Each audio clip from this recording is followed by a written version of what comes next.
นี่นะเป็นย่านประมงเก่าตอนนี้ก็เดินไปดูตรงโขดหินตรงนู้นนะเห็นแตรดังแล้วเมื่อกี้ปื๊ดแสดงว่าเริ่มแข่งละคนก็จะมาอยู่กันริมนี่เลยวิธีการแข่งที่นี่เขาแข่งกันยังไงนะแต่เราดูเป็นเรือใบสวยงามแล้วกันไม่ทราบกฎกติกาอะไรยังไงเลยใครรู้คอมเมนต์มาบอกเลยนะว่าต้องดูยังไง มีทางเข้าวันนี้จำหน่ายพวกชุดพวกอะไรพวกนี้นะแล้วก็เดี๋ยวเราจะเข้าไปดูข้างในเดี๋ยวรอต่อคิวสักครู่ชื่องานอ่านว่าอะไรนะนั่นแหละ นี่บรรยากาศบาร์ที่นี่นะ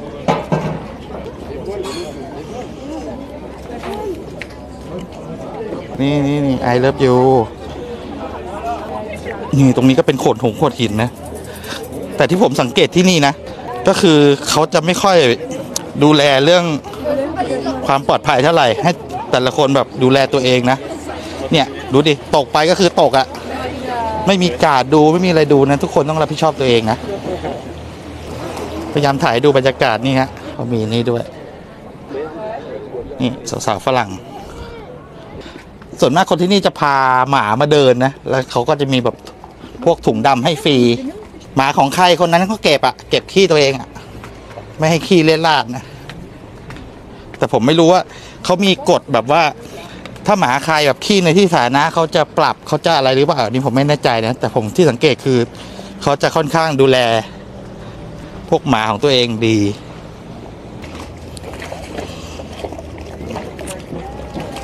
ว่าสีเรือมันคลาสสิกมากอะขาวครีมสีไม้ถึงประภาคารแล้วฮะอายุแบบ200-300 ปีนะ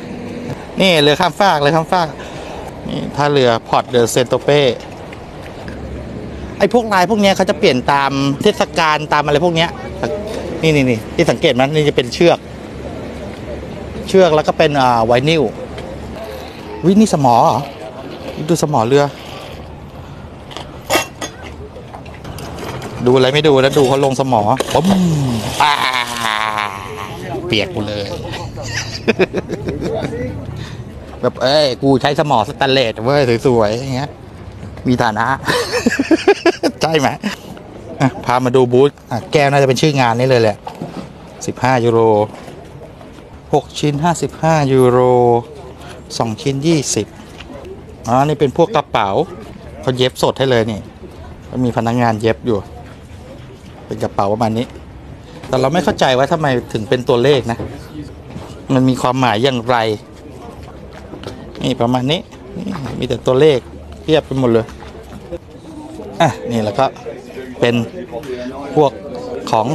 ผู้หญิงนะให้ดูงานที่นี่ดูงานที่นี่ก็เป็นประมาณนี้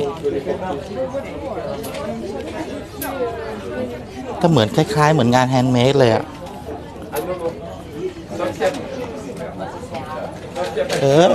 ข้อมือสวยไหมขอชมไข่มุกหน่อยโอ้โหเป็นงานเรือใบแต่ไอ้นี่เจ๋งอะเป็นกระดาษไม่กล้าจับเดี๋ยวเขาพังนี่อารมณ์แบบฟิลเขาเรียกว่าอะไรนะโบฮีเมียนเหรอใช่ปะ อันนี้เสื้อผ้าไม่มีอะไรอันนี้พวกกล้องส่องทางไกลที่เขาเอามาโชว์ก็น่าจะดีอยู่แหละใครรู้จักยี่ห้อก็ว่ากันมันคืออะไรไม่รู้พี่แต่ดูสวยดีอะตัวพวกมันเท่มากเลยนี่เป็นขนาดไซส์ข้อมือขนาดไซส์ข้อมือก็จะมีหลากหลายรูปแบบเลยเยอะมากนี่เขาโชว์เครื่องเลยพวกเรือลำเล็กๆซูซูกิเครื่อง350ป่ะดูใบพัดดูเขานั่งบนเรือดิคือเขาแข่งกันหรือว่าเขานั่งชิวๆกันก็ไม่รู้อะ ผมดูไม่ออกเลยอารมณ์เหมือนแบบชิลดีว่ะผมเข้าใจนี่เขาเปลี่ยนฝั่งเว้ยเหมือนเขานั่งเพื่อให้เรือมันเอียงเว้ย นี่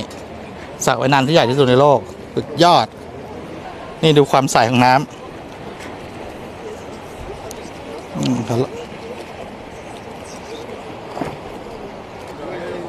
นี่คนนี้กระโดดโชว์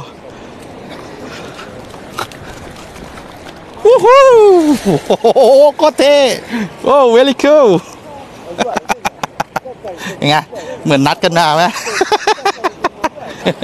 โอ้ very good thank you ที่ฝรั่งเศสครับ เป็นสระน้ำที่ใหญ่ที่สุดขอบคุณครับพูดไทยด้วย เจ๋งด้วยพามาดูแล้วก็ถือโอกาสพามาดูหนุ่มๆฝรั่งไง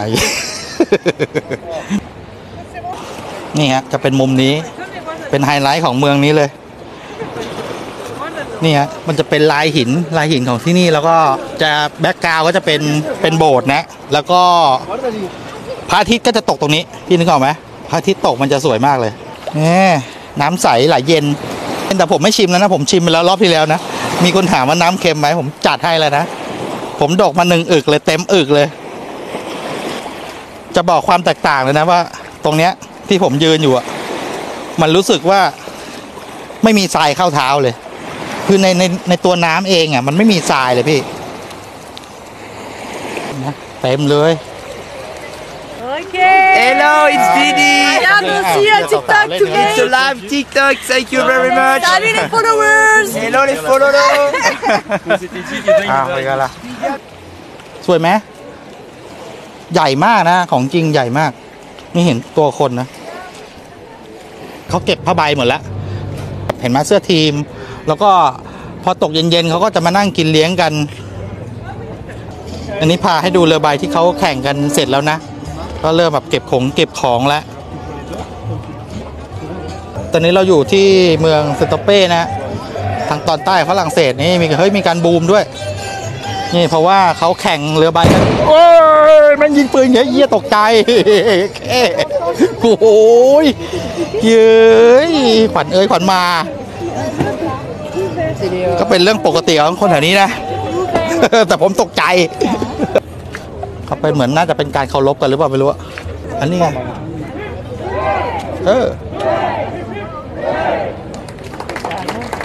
อ๋อเป็นการเหมือนให้เกียรติอารมณ์ให้เกียรติกันนะให้เกียรติกัน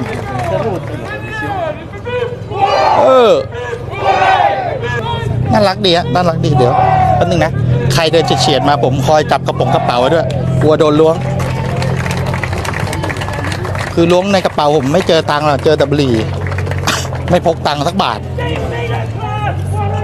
เฮ้ยเจ๋งนี่เดี๋ยวซูมให้ดูโคตรเท่เห็นคนที่ยืนอยู่บนเสากระโดงเรือปะเฮ้ยโคตรเท่ปีนเรือเท่ว่ะ